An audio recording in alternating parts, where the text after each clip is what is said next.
देखो भाई, सभी सत्संगियों से एक विनम्र विनती है। एक तो सुबह के ध्यान के वक्त में का ध्यान रख लिया करो, जरा सा भी खटक नहीं होनी चाहिए। आज तो अपना सिंहासन पकड़ते हो, दरवाजा भड़बड़ करते हो, तमीज नहीं आप लोगों को। कोई ध्यान में बैठा है जिसको डिस्टर्ब होता है?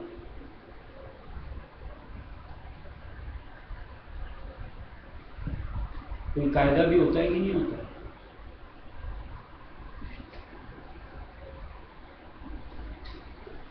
जिसकी जब इच्छा तब पधारेंगे,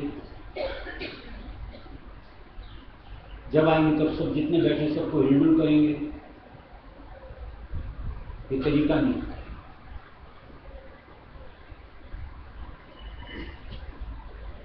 और कुछ दिन देखता हूं मैं तुम्हें यहाँ पर 4-5 के ऊपर में गेट बंद कर देंगे कि जिसको बैठना अपने अपने कमरे में बैठे, अंदर आना 4 से पहले पहले। और दूसरी बात कि बच्चे मुझे भी बड़े प्यारे लगते हैं। यहाँ पर कोई रेसिंग का मैदान है, इधर से उधर भाग रहे हैं, सब डिस्टर्ब होते हैं पीछे वाले। और चूंकि मैं इधर मुंह करके बैठता हूँ, सबसे ज्यादा मैं डिस्टर्ब होता हूँ।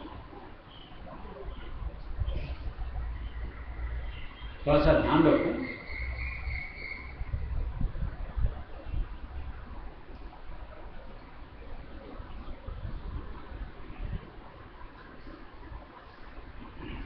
देखिए, हर जो भी इंसान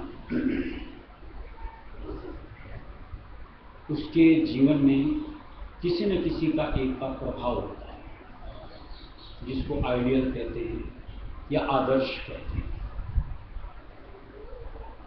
और इंसान उसके जिसका वो आइडियल अपना बना के चलता है, उस स्वरूप में अपने आप को ढालता है और अपनी जिंदगी जीने का प्रयत्न करता है।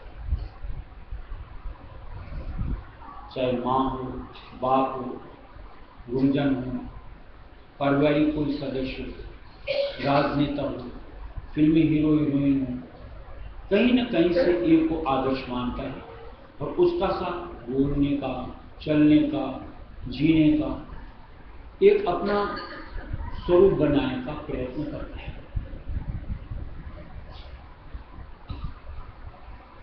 अब देखिए, चूंकि हम लोग सत्संग हैं, हमारे लिए अपना आइडियल करो, अपने गुरु से बेहतर दूसरा कोई नहीं हो सकता।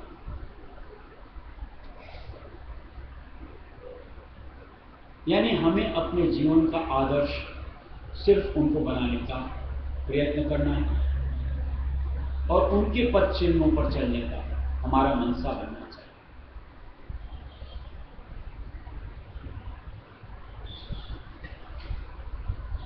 अगर उनके कदमों के तहत हम अपनी जिंदगी का अनुसरण करेंगे तो शायद हमारी सोच, समझ, बर्ताव दुरुस्त हो जाए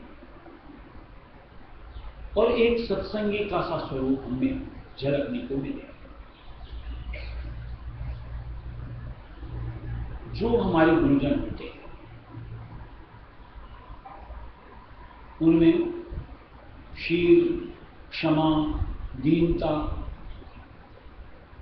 इनका भरपूर समावेश होता है और उनकी जो हमें सानिध्यता मिलती है वो हमें यही सिखाती है कि हम में भी ऐसे गुण समावित हो।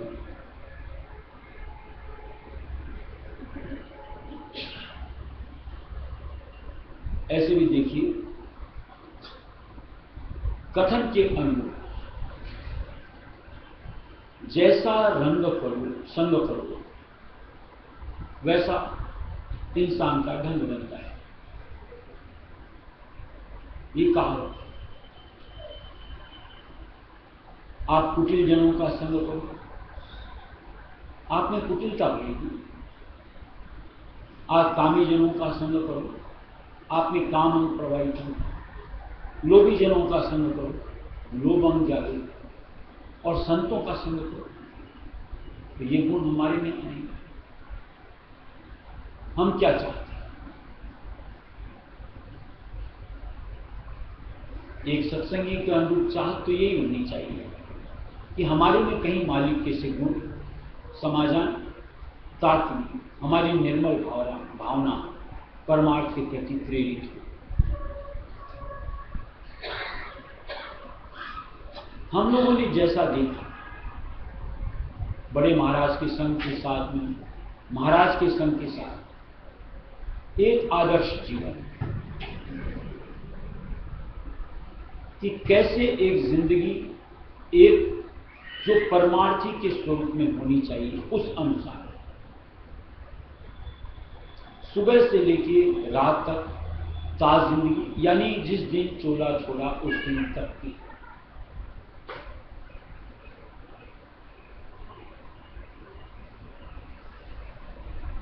कहीं किसी तरह की ऐसा नहीं कि कहीं कोई लापरवाही बरती हो, कि कहीं कमी छोड़ी हो।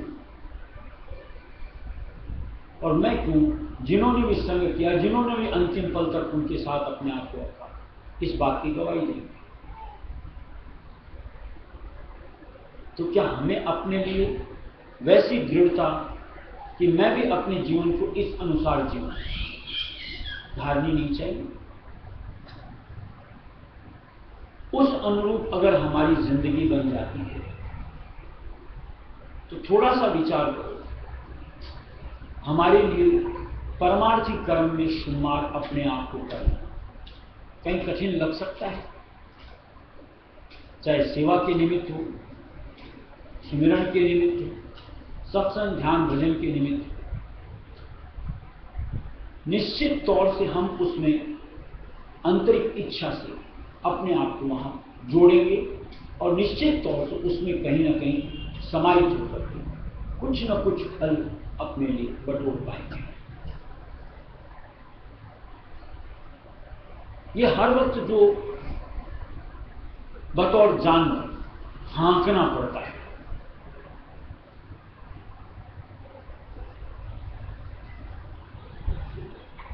अपने आप को वैसा चाहते हैं कि हमें हर वक्त टोका जाए, झंझोड़ा जाए, या बतौर इंसान कि बस एक बार कोई बात कह दी गई, समझ आ गई, हमने उसको अपनी जिंदगी में शामिल कर लिया, उस अनुसार अपनी जिंदगी को बरतना शुरू कर दिया। कौन सा ढंग हमारे लिए बेहतर?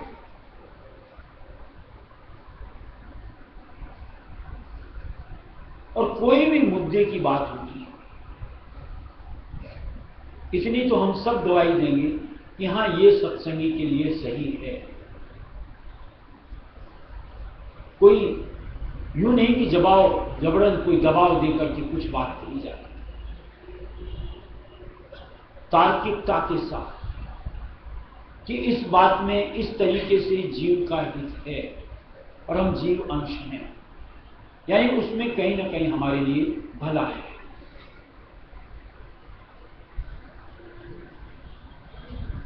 तो हमें उस बात को अपने मालिक के संग से अपने में समा लेना और उस स्वरूप में अपनी जिंदगी को परिवर्तन कर लेना निश्चित तौर से लाजमी लगता है।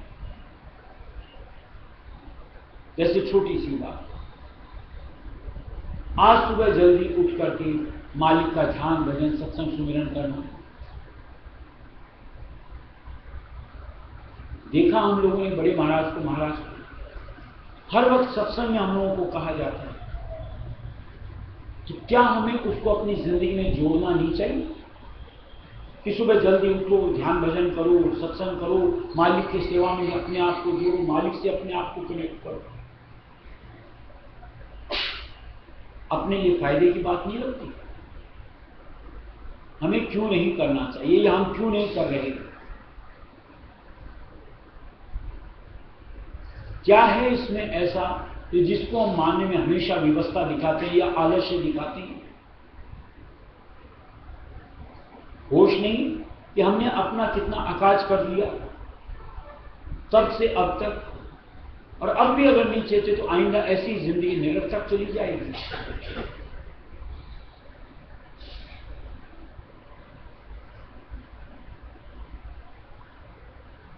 बड़ा अजीब लगता है, अजीब अजीब बहाने।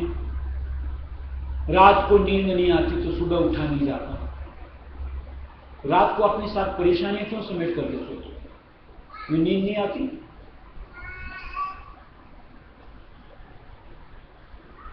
क्यों मायावी जाल में अपने आप को उलझाते हो? एक धुन मालिक के साथ अपने आप को जोड़ करके पूरा दिन बिताओ। देखो रात को कितनी शांतिपूर्वक नींद आएगी, सुबह आराम से चेत होगा। चाहेंगे?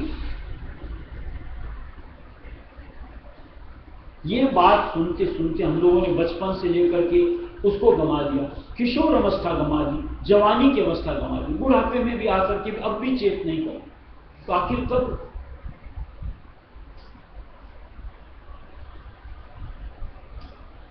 क्या ऐसा सोचते हैं कि बिना इस कार्रवाई के हम ब्रह्मांड में पग धर सकेंगे? जो मालिक ने दिया कि पहले जन्म के बाद सहज दर कमल मिल जाएगा, सोए सोए को मिलेगा या साधना करने वाले को मिलेगा। और अगर हमें सोए सोए वाले को अगर सहज दर कमल बख्शा जा रहा है तो जो साधना करा उसको तो सीधे सत्य देश राजस्वी देश बख्शना चाहिए मालिक को। कहीं कोई मेरी बात से सहमत नहीं है तो हाथ खड़ा करो। अगर दोनों को सहज दर कमल मिलना तो हम लोग क्यों बेवकूफ बने अपने आप को हम भी चद्दर काम करके सो?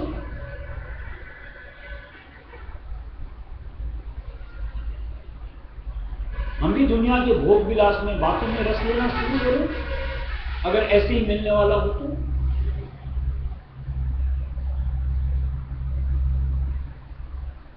ये कुछ बातें समझनी है। जैसे सत्संग के शुरू में बात की, एक आदर्श अपने गुरु को बनाओ तो सही कि उनका सा रंग ढंग मेरा भी बने, उनमें मालिक आ बैठा। हम भी ये चाहते हैं कि हमारे अंदर में भी मालिक का वास हो, तो कहीं हमारी स्थिति उस अनुरूप बनेगी तो ही मुमकिन हो पाएगा। हालात बनाएंगे नहीं और बातें करेंगे, फेंकेंगे ऊंची ऊंची लंबी लंबी, ये तो कोई बकवास ही नहीं। इन बातों से जग जीव निभा सकता है मालिक की कुल राजस्वी दयाल कतई। और वैसे भी देखो, हम सत्संग में आ बैठते हैं अपना भला करने। अपना भला तभी होगा जब हम अपने आप को चेतन अंग में ला पाए, यानी पूर्ण होश आवाज के साथ उस मालिक के नाम को अपने अंतर जोड़ पाए।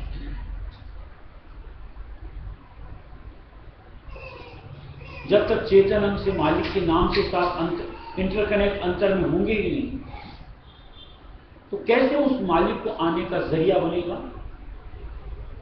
कि जिससे उस मालिक का हमारे अंतर में वास बन पाएगा।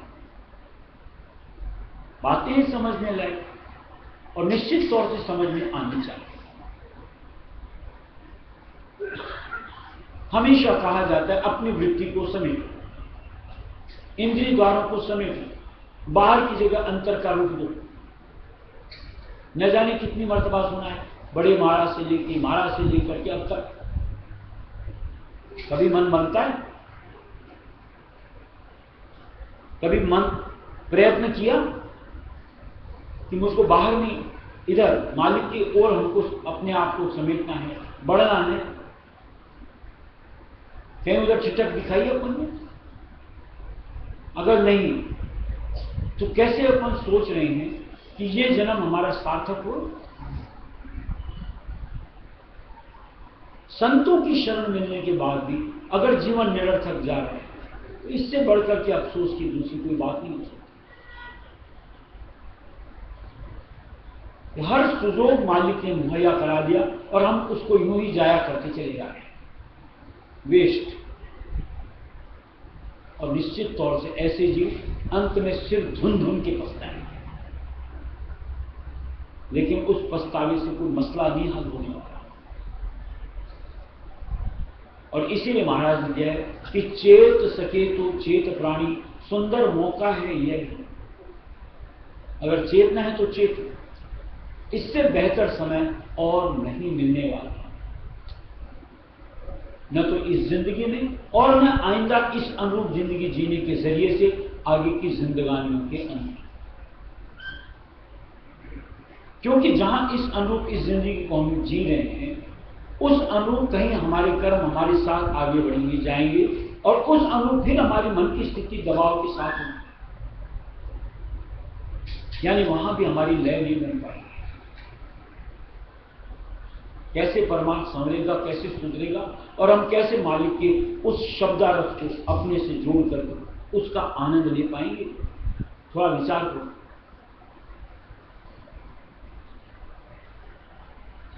कैसी बेतुकी जिंदगी जीते हैं, समझ से बाहर लगता है। दुनिया के निमित्त कोई भी काम हो, बड़ी उत्सुकता होती है, वहां में कोई परेशानी नहीं लगती। वहां नींद, भूख, आलस, प्रमाद सब छोड़ सकते हैं, जितना चाहे उतना समय दे सकते हैं, लेकिन अपने ही लिए कितनी ताज्जुब की बात कि हमारे पास ना फुर्सत है और ना हम देना ही चाहते हैं। ये तो निश्चित तौर से एक तरीके से कहो वो माया और काल कुंडली डाल करके बैठे हुए, समर्थ के साय में आकर के भी अगर उसी अंग से जुड़े रहना है तो क्यों खाक अपने आप को संत मत से जोड़ करके सत्संगी के नाम को हम बदनाम कर रहे हैं? इनका जहां सत्संगी का न तो हमारा स्वरूप बनता है और न हमारा अंतर्मन बनता है कि हमारी इच्छा सामने आवे कि मैं कहीं काश इस अनुरूप अपने आप को बना सकूं। और कभी मान लो हम अपने आप को दर्शाने का भी प्रयत्न करते हैं कि मेरी सेवा की उमंग है, यानी हम सेवा करते दिखते हैं। कभी मन बनता है कि हम सत्संग में बैठते हैं, यानी सत्संग करते से दिखते हैं, या कभी हम ध्यान बैठते हैं, ध्यान करते से दिखते हैं, लेकिन चाहना कुछ और होता है। यानी वहां भी हम औरों को प्रभावित करने के लिए उस अनुरूप अपने आप को प्रस्तुत करते हैं। वो मालिक जानो जान है, अंधा नहीं है, जो हमारे घट की अंतर की तक की नहीं जानता हो, हमारे उस स्वांग को मालिक बखूबी जानता है। और उस बर्तावे के जरिए से मालिक अपनी कहीं यूं को किंचित मात्र भी एहसास कहो, नजदीकी कहो, न्यामत कहो प्रदान नहीं करने वाला।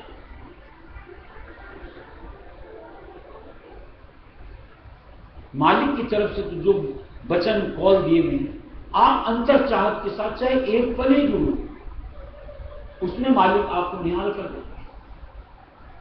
और ये तो हम बाहरी प्रपंच, बाहरी स्वरूप से न जाने क्या चाह रहे होते हैं, अगर सही कहो तो अपने आप को ही धोखे में डाल बाज आना चाहिए। हम संतों के साथ जुड़े हुए हैं, कहीं उस आदर्श के साथ अपने जीवन को आदर्श बना लें। यानी एक हमारा भी स्वरूप बतौर सत्संगी हम अपना संवार करके मालिक के सम्मुख पेश हो सकते हैं, ऐसी मंशा हमारी। यानी वो एक बतौर आयु तब लगे कि हमने मालिक को कुछ समझा, कि जाना, कि पहचाना, कि हम उस स्वरूप के साथ अपने आप को जीना चाहते हैं। सत्संगी होकर के भी अगर दूसरे का ही प्रभाव हमारे पर है और हम उस ढंग के साथ अपनी जिंदगी जीते हैं, तो क्या खास सत्संगी बन पाए? कि अभी भी हमारे में मालिक की जगह यानी अपने गुरु की जगह किसी और की महत्ता होती है, कि उनके से चरित्र में, उनके से रंग ढंग में, चाहे बोलने का, चलने का, बरतने का ढंग हमारा होता है, तथई शोभा जनता। इसलिए विचारना है और अगर भला करना है अपना, तो हमें अपने आदर्श, अपने मालिक यानी गुरु के रूप में अपने रंग को रंगते हुए उस अनुसार तब्दील करना है, ताकि मालिक निहाल करें और अपने में समाये। शब्द गुरु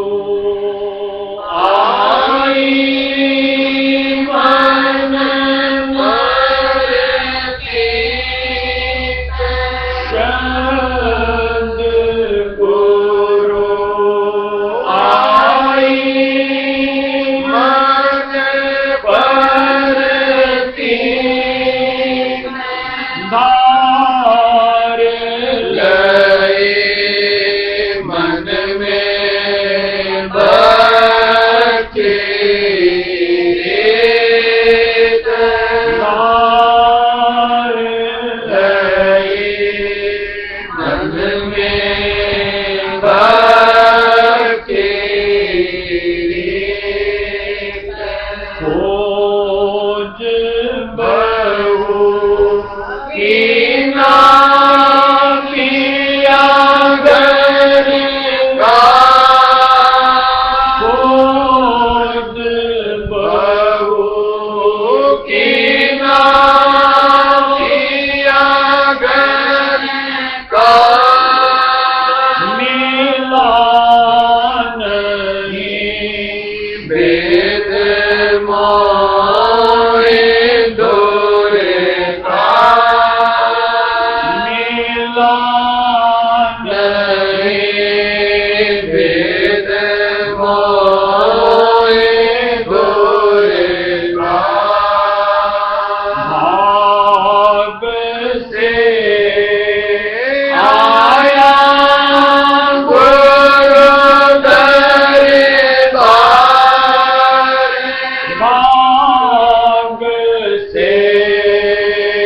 मन मत भागे।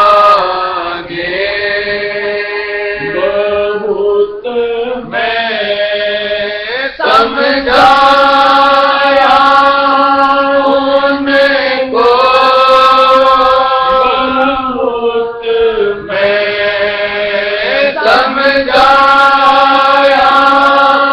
उनको, भागे गए नहीं घट धोने को, भागे गए नहीं घट धोने को। भाग मेरा पूर्ण हम जागा, भाग मेरा पूर्ण हम जागा। शरण गुरु चित मेरा लागा, शरण गुरु चित मेरा लागा। सुनो मैं घट में धन जन वाले, सुनो मैं घट में धन जन वाले, नित राधा स्वामी महिमा सारे, नित राधा स्वामी महिमा सारे।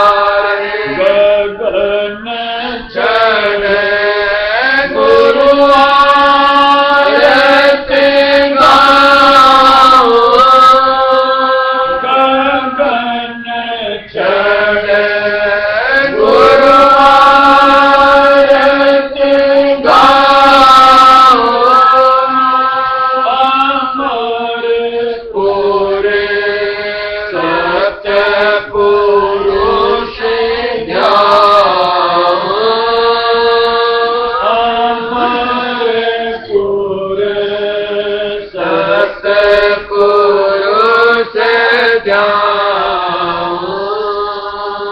अलक और अगम लोक के पारे, अलक और अगम लोक के पारे, राधा स्वामी पर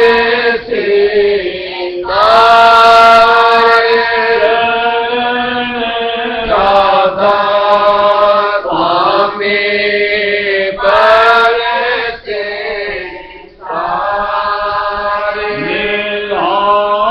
मोहे आनंद अति भारी, मोहे आनंद अति भारी, होए नर देही सारे, होए नर देही सारे। शब्द गुरु आई मन पर कीत, शब्द गुरु आई मन पर कीत, धार लई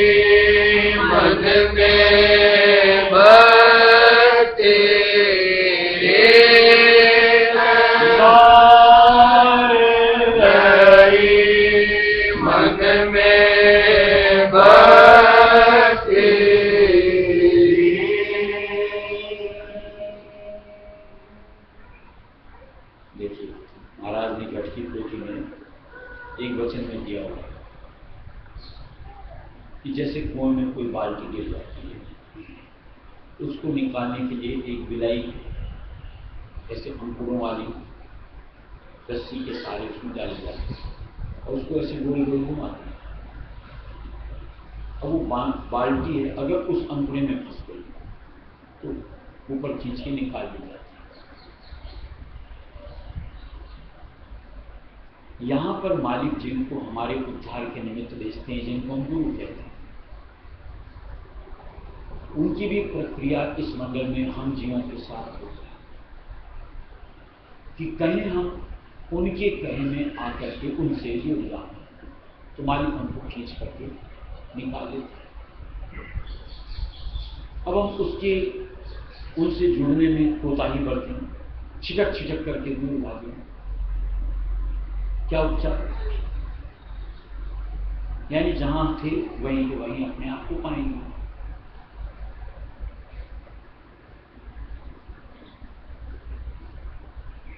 कहीं अपनी तमन्ना तो होनी चाहिए कि चाहत मेरी ये है कि मैं यहां से निकलूं, उलट करके मालिक के देश अपने आप को पहुंचूं, मालिक में समाऊं। अब अगर उस अनुरूप हमारी चाहना ही है, हमें तो माया ही पसंद है, हमें तो यहाँ के संगी साथी ही पसंद है, हमें तो यहाँ के भोग विलास ही पसंद है, हमें तो जिस सलूक हम अपने आप को जीते हैं वही जीवन का रवैया पसंद है, तो निश्चित तौर से ये हालात को यही रहने के निमित्त होते हैं। यानी जीवों को कर्मों में घेर घेर करके आगे आगे आगे निकाला जाता है, निकाला नहीं जाता। अगर निकलना है तो कहीं मालिक जैसे ढंग में अपने आप को बदलना है। उस ढंग में आने से कहीं ना कहीं हम मालिक के आधार में जोड़ेंगे और मालिक को खींच करके निकाल बाहर करेंगे। विचार में समझ आ जाए तो थोड़े से मालिक के से स्वरूप में यानी उन सद्गुणों को अपने आप में जोड़ दिए, फिर देखिए मालिक हमारे काम को कैसे पूरा करता है। बार